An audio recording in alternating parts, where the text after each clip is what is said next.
আসসালামু আলাইকুম ভিউয়ার্স। মসুর ডালের খিচুড়ি রান্না করতে গিয়ে অনেকের মতো আমারও একটা কমপ্লেন ছিল যে খিচুড়ি ঝরঝরে হয় না।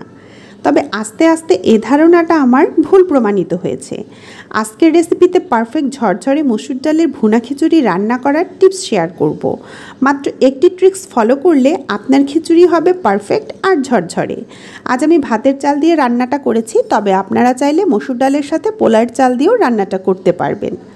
বৃষ্টির দিনে কিংবা ছুটির দিনে কিংবা শীতের সকালে ধোয়া ওঠা ভুনা খিচুড়ি হতে পারে এক ভালোবাসার নাম। সরিষার তেল, ডিম ভাজি, আচার, বিভিন্ন রকমের ভর্তা কিংবা মাংস দিয়ে ভুনা খিচুড়ি খাওয়ার যে এক অন্যরকম মজা, তা শুধু বাঙালিরাই বোঝে। চলুন কথা না বাড়িয়ে রেসিপিতে চলে যাওয়া যাক। প্রথমে আমি একটা বাটিতে মেজারমেন্ট কাপের 1 কাপ ভাতের চাল নিয়েছি। আমি এখানে আমাদের রেগুলার খাওয়ার যে চাল মানে কাটারি নাজির শাহ চালটা ব্যবহার করেছি। দিচ্ছি 1/2 কাপ মসুরের ডাল। অর্থাৎ মনে রাখতে হবে চালের পরিমাণ ডালের দ্বিগুণ হলে ভালো হয়, তবে ডাল কিছুটা কমও ব্যবহার করা যাবে। পর্যাপ্ত পরিমাণ পানি দিয়ে চাল কচলে খুব ভালোভাবে কয়েকবার পানি পাল্টে ধুয়ে নিয়েছি।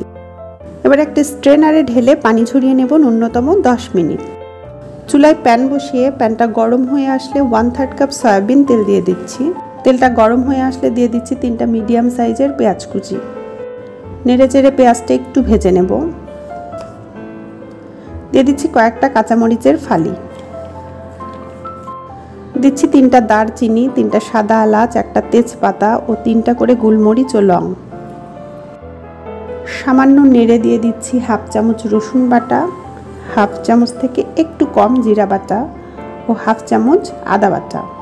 মশলাগুলো নেড়ে চেড়ে কষিয়ে নেব। ততক্ষণ পর্যন্ত কষাবো যতক্ষণ না মশলা থেকে কাঁচা গন্ধ চলে যায়। দিচ্ছি 1/2 চামচ হলুদের গুঁড়ো, 1/2 চামচের কম ধনিয়ার গুঁড়ো ও সামান্য শুকনো মরিচের গুঁড়ো। আবারও একটু নেড়ে সামান্য পানি দিয়ে মশলাটা কষিয়ে নেব।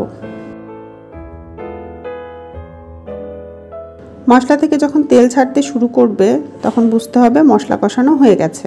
দিয়ে দিচ্ছি কয়েকটা রসুনের কোয়া। আমি রসুনের কোয়াগুলোকে আস্ত রাখবো, এজন্য পরে ব্যবহার করেছি। খিচুড়ি খাওয়ার সময় দাঁতের নিচে রসুনের কোয়া পড়লে ভালো লাগে, তবে আপনাদের পছন্দ না হলে স্কিপ করতে পারেন। এবারে দিয়ে দিচ্ছি 3 কাপ নর্মাল পানি। চাল ডাল মিলে ছিল 1.5 কাপ, অর্থাৎ চাল ডালের দ্বিগুণ পানি ব্যবহার করতে হবে। ঢাকনা দিয়ে ঢেকে পানিতে প্রথমে বলক তুলে নেব। পানি যখন ফুটতে শুরু করবে ঠিক ওই মুহূর্তে ঢেলে দিচ্ছি ধুয়ে রাখা চাল ডালগুলো। এভাবে ফুটন্ত পানিতে চাল ডাল দিয়ে রান্না করলে আর পানির পরিমাণ চাল ডাল দ্বিগুণ ব্যবহার করলে আসলে খিচুড়ি রান্নাটা অবশ্যই ঝরঝরেও পারফেক্ট হবে। চামচ দিয়ে নেড়ে মিশিয়ে নিচ্ছি।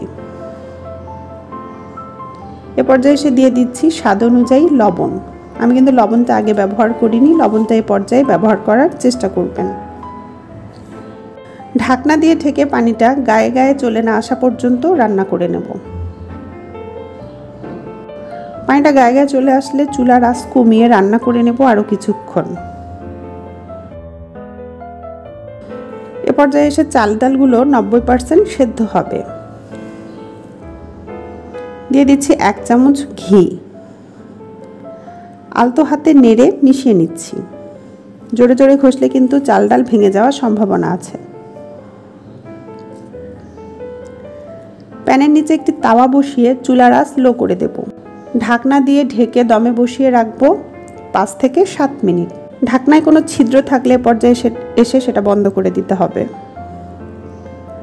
5 থেকে 7 মিনিট পর ঢাকনা খুলে আলতো হাতে নেড়ে ওপরের খিচুড়ি নিচে আর নিচের খিচুড়ি ওপরে করে দিতে হবে। এতে উপরের খিচুড়িগুলো ভালোভাবে সেদ্ধ হবে। এই অবস্থায় ঢেকে 5 মিনিটে রাখলেই খিচুড়ি রান্নাটা কমপ্লিট। আজকে মসুর ডালের ঝরঝরে ভুনা খিচুড়ির কালারটা দেখে নিশ্চয়ই বুঝতে পারছেন কতটা সুন্দর আর পারফেক্ট হয়েছে।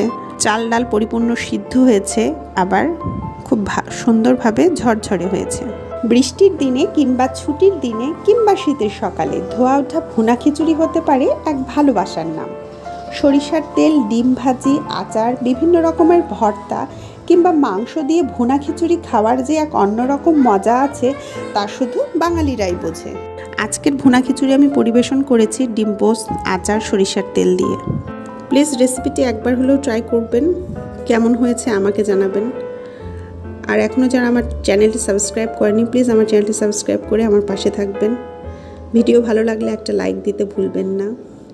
সবাই ভালো থাকবেন, আমাদের জন্য দোয়া করবেন। আল্লাহ হাফেজ।